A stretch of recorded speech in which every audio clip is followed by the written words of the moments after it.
Major data security breaches continue to make headlines. Are you prepared? Standardizing your security framework will help you stay competitive, be a reliable business partner, and manage intellectual property, financials, and employee and customer information. The American National Standards Institute, or ANSI, offers the standards you need in one place through standard subscriptions, a cost-saving, fully customizable solution. Sign up for your free trial at securityweekly.com/ANSI. The modern attack surface is vast and permeable, extending from the data center to the cloud and device edge. Security teams are stretched thinner and thinner as they try to cover this ground. The result? More high-profile breaches hit the news every day. Don't let your organization be next. ExtraHop delivers security from the inside out, helping enterprise security teams detect threats up to 95% faster and cut staff time to resolve by 2/3 or more. Act with confidence. Learn more at extrahop.com/securityweekly.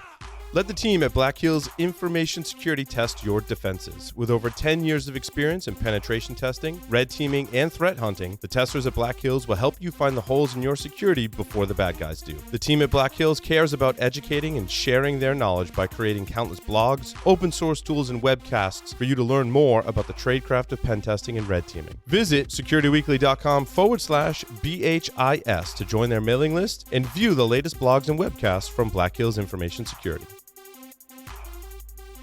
Welcome back to Business Security Weekly. I am your host, Matt Alderman, joined by Paul Asadorian and Jason Albuquerque. Security Weekly will be at Hacker Halted in Atlanta, Georgia this October 10th and 11th. EC Council is offering our listeners a 15% discount to sit for any of their boot camp courses or workshops. Visit securityweekly.com/Hacker Halted to register now.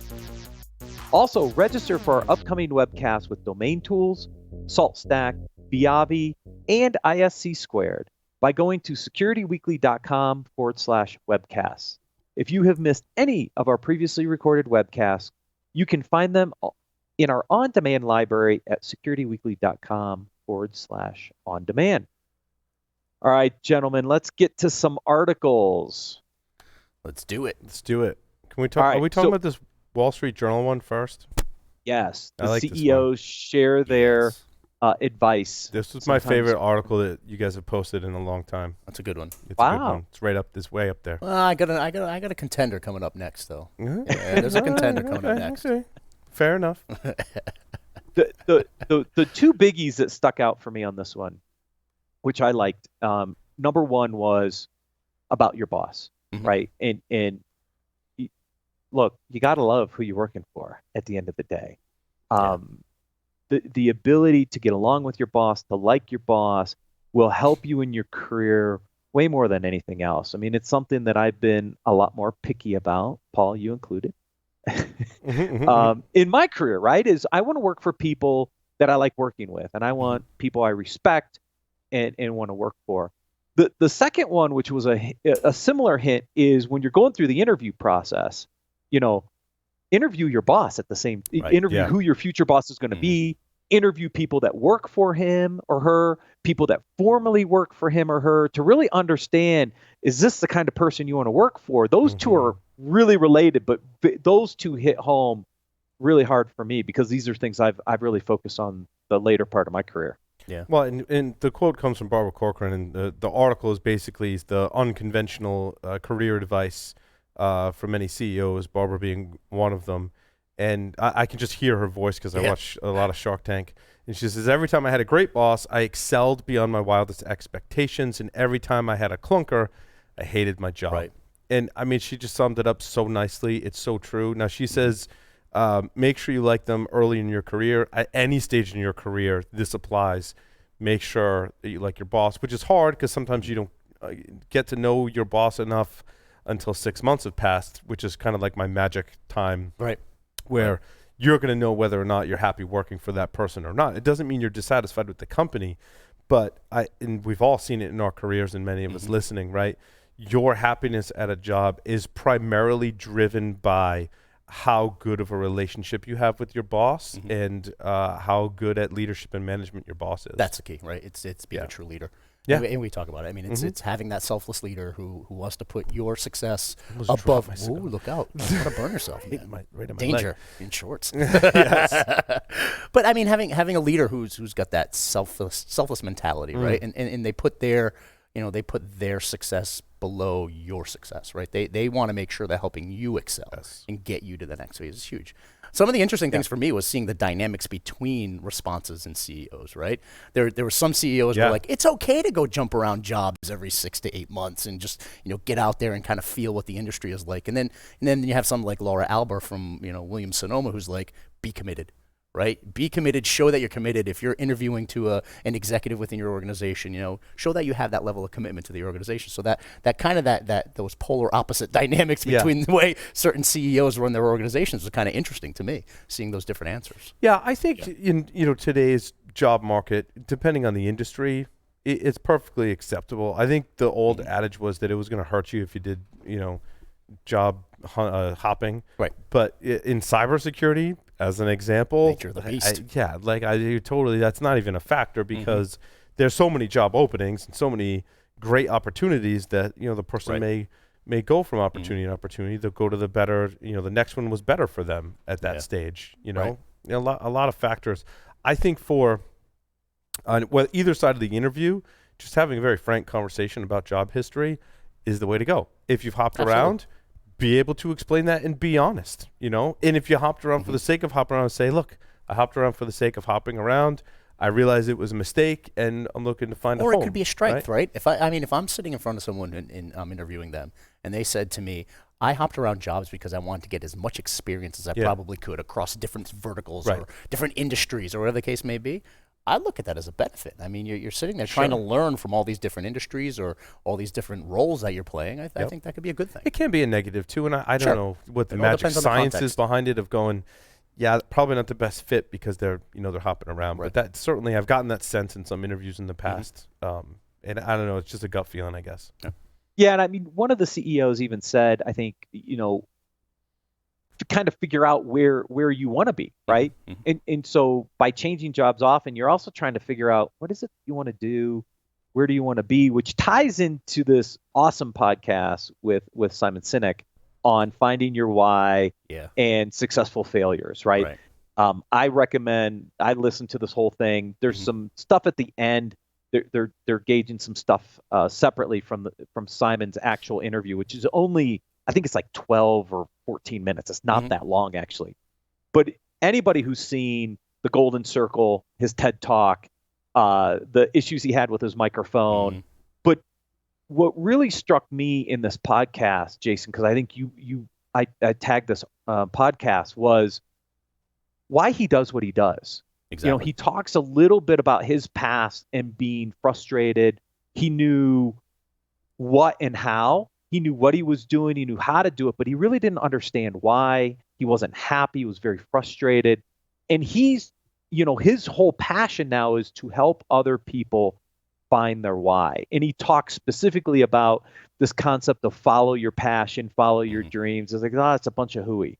Figure out your why and then go excel at it. That's right. There are those that can articulate that very well. Absolutely. Yeah, and part of it too, and this was my contender article, by the way, because I am actively reading Leaders Eat Last. And that's, another book by Simon Sinek. And, if you drive into that, he actually spent a lot of time with the military. So he was struggling, within organizations, trying to figure out how you build those relationships and connections and true trust within your organization, right? And he looked at the military, and he spent some time with the Marine Corps.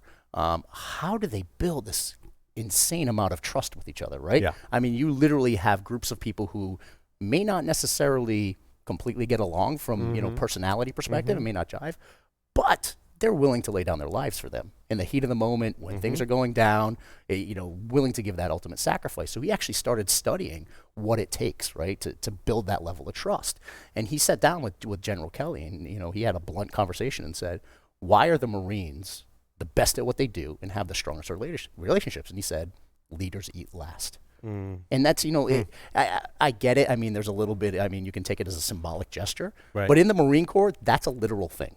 I mean, honestly, it's a literal thing because you're showing the folks that, I'm in a leadership position. I'm willing to, in the heat of the moment, think about it, lifeblood, food and water. That's lifeblood, right? Mm-hmm. I will give you that lifeblood before I take any. And if there's none left at the end, so be it, because I'm taking care of my troops. Well, and it's also, I think you're leading by example in that you can put your own kind of personal issues or feelings aside for the good of the mission. Right. In other words, if you see a leader, and this probably happens in the military a lot, you see it amongst the troops, people have personality conflict. I mean, to me, a bunch of people, you can have some personality conflicts, right? It's going to happen. You're working through them largely because you see your leader may have a similar personality conflict with someone, but works to overcome it for the sake of the mission. So therefore, everyone else follows by, he's leading by, or he or she is leading by example, That's right?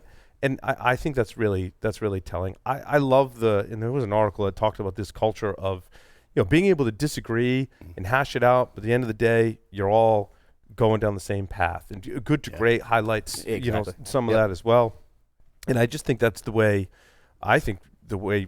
businesses, some in particular, are so successful, because you can have that culture where you hash it all out. No one's feelings are hurt. You may agree to disagree, but you know what? This is the direction we're going. At the end of the meeting or discussion or whatever, you're all going down that path. Absolutely. You voiced your concern and whatever, and you're all going down that path. And at the end of the day, good leaders are going to give to their teams and not expect anything in return. Right. Oh, absolutely. That's a huge piece of that, right? No expectations, right? I'm going to put myself out there, put my neck on the line, because I have this team of people that I represent, right? And I need to make sure I'm supporting them to the fullest. Yeah. And Matt, So, Paul, yeah, go ahead. I was going to say, to your point, that the next article is 3 lessons from emerging leaders on the power of differing perspectives, right? To your point is the ability to potentially, disagree. But once you make a decision, it's getting those different perspectives, making a decision, then moving forward. This actually talks about some of the lessons learned from some of the emerging leaders on how to get those differing perspectives and figure out how to move on. Absolutely. I want to go back to the job one for a moment, because this is definitely speaks to my personal experience and most recently what I've been doing in work, right? It says the CEO for Hearsay Systems, Clara, says, don't just take the highest paying offer. For your first job, go for the one with the best role models. Yeah. Wow. Have I benefited from that? And I don't think I consciously did it, but I think about my first job where I was a programmer and a lowly systems administrator, help desk person. I really, truly believe that I saw that there were some really good role models there. And boy, was I right. To this day, when I write code, because I'm doing a lot of that lately, I am reminded of those early role models that were like, your code is crap. Let me teach you the way. The lessons, right? That's right. And they showed me the way, and I'm thankful to all of those people to this day, because now when I write code, I can pass on those same lessons. The opportunity just isn't in the paycheck, right? The opportunity so has to be holistic, right? And there's this mantra, and I used to put it on my whiteboards for all my teams, right? And the reason why most people fail instead of succeed is they trade what they want most for what they want in the moment. Don't trade what you want most for what you want in the moment, ever, right? Always take that holistic view, take that long-term view. Right. And maybe the paycheck isn't as great as you expected it to be, but look at the holistic opportunity. I don't know if you follow golf. A little bit. I don't, but I have this great example. With Tiger Woods, at some point in his career, realized that, and I think I've described this on the show, but it's a good time to say it again, right? He had a swing down, and he said, I can only go so far with the swing the way it is. I'm going to adjust my swing and my style, and I know that my golf scores, in that case, a bad score goes up, right? My score is going to go up, which is worse. But it's going to level out because I'm going to acquire these skills and build new habits that are going to allow me to, my score to go down, but for me to be a better golfer, right? And he knew that going in. He's like, I'm going to take the hit, and my score is going to suck for a while, but eventually it's going to get better, and I'm going to surpass where I was in the beginning. Yeah. And I think that Clara's comment, I think, really speaks to that. Doing that in your career as well. Yep. And sometimes it could be, your happiness or level of uncomfortableness has to, has to start right. Absolutely. In order to come out of it better than you were when you started. Speaking of getting stuck in a rut and doing the same old things, back to my 3 lessons learned from emerging leaders. The first one I thought was really interesting, right? When things aren't working out, stop and see if there's another solution. I think sometimes businesses get stuck in doing the same thing over and over and over again. And there are times when you have to kind of step back and look at other things. Paul, you and I have had these conversations, over the past 8 months I've been on board, right? What are the things that are going to allow us to continue to grow as a business? What are the other adjacency areas that we can look at? And sometimes we're so enamored with doing the same thing over and over and over again that we don't take that time to look at alternatives and figure out if there's other paths. Right.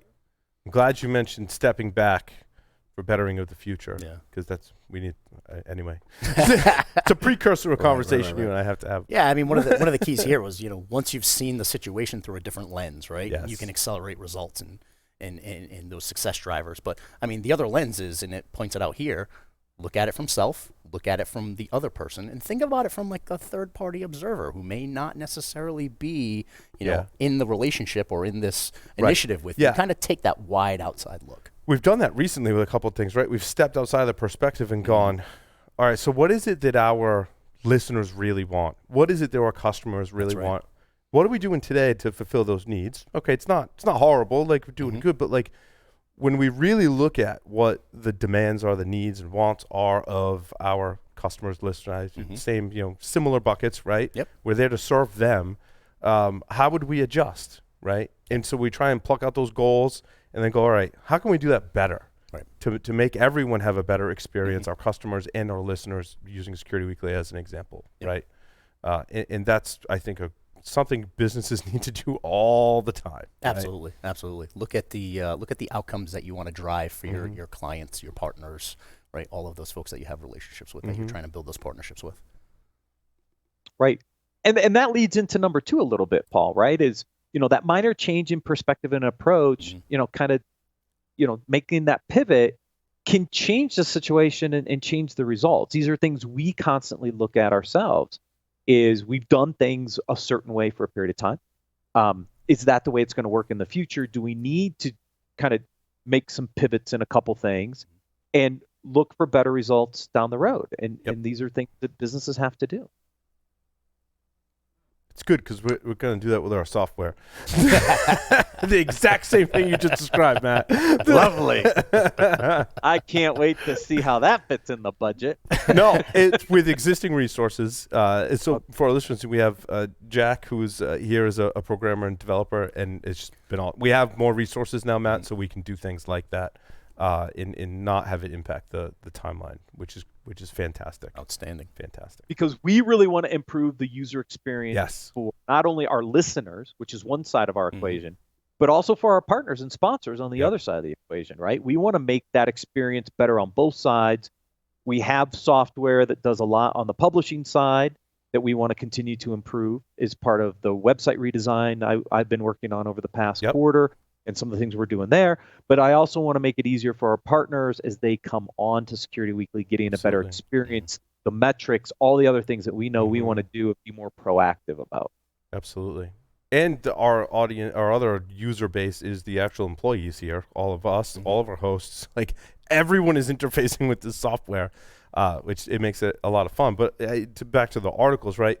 Makes you consider everyone's perspective and how you do things differently to make everyone have a better experience. And that's one of the keys to success. 100%. To business. I mean, take that to another example. Going through a McDonald's drive-through, you got kids, right? When you get McDonald's, like all the drinks and sodas all automated now, right? Like that made a better experience for employees, for customers, all the way around. And those are decisions. I mean, the employees are the ones delivering the service, so you have to make sure that their experience is just as good, right? Because they're going to be the face of the company, right? Yeah, exactly.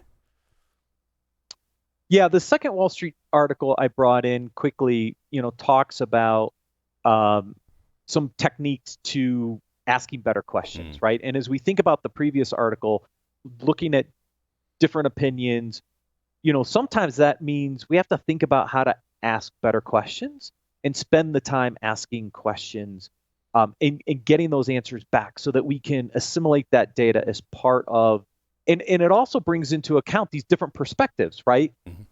My perspective versus somebody else's versus an outsider when I'm asking these questions. So I thought these articles were pretty well related here in the flow for today. Yeah. I mean, one of the key points that it brought out in this article was, most leaders think they have all the answers, but the best leaders know what questions to ask to encourage that fresh thinking and that innovative thinking. And get the right answers that's huge. from That's right. from the people in your from your other teammates and coworkers, right? That's right. How do you just spark that innovation? Yep. Exactly. There's a couple articles I want to cover quickly before we run out of time, and they're articles that came out of Gartner Security and Risk Management last week.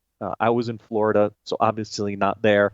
I did get a couple interesting texts from some folks saying, hey, this presentation looks very similar to your container security talk last year, which I thought was interesting. But two really interesting articles came out from the conference that I thought we should cover here. One is New Breed of Security Vendor Spells Trouble for Pure Play Firms. And this is the recognition, Paul, that you and I had a while back, is that the cloud providers, the cloud service providers, are going to add more and more security capabilities natively into the platform, which potentially makes some of the pure play security vendors obsolete in certain cases if you are cloud strategy based, right? If you're going to move into the cloud, you can now go get security services like Inspector, their firewalling service, their app firewall, CloudTrail, CloudWatch, the list goes on and on and on, where you don't need an external security vendor anymore. You can bundle it all together. And Gartner now is saying, look, pure plays, there's some new vendors on the block that are going to cause you some grief. I thought this was interesting because this is stuff you and I've been talking about for years. Yeah, if you're only supporting one cloud provider, it is highly likely that whatever security services you're providing, you're going to have competition from the cloud provider itself. In a lot of cases, that's way better. Where I'm seeing a lot of growth is that diversity into cloud platforms. And in the enterprise, everyone's, even small enterprises, I mean, heck, even us, small company, I mean, we're using multiple cloud providers, right? Because your technology choices are driven by requirements, and sometimes it's just a better fit. That's right. That app goes in Azure, and that one goes in Google Cloud, and you've got even smaller, you've got even more options, right? But then you need visibility and security to go across those multiple providers. Your configuration, maybe we talk about SaltStack, a sponsor of the show, right?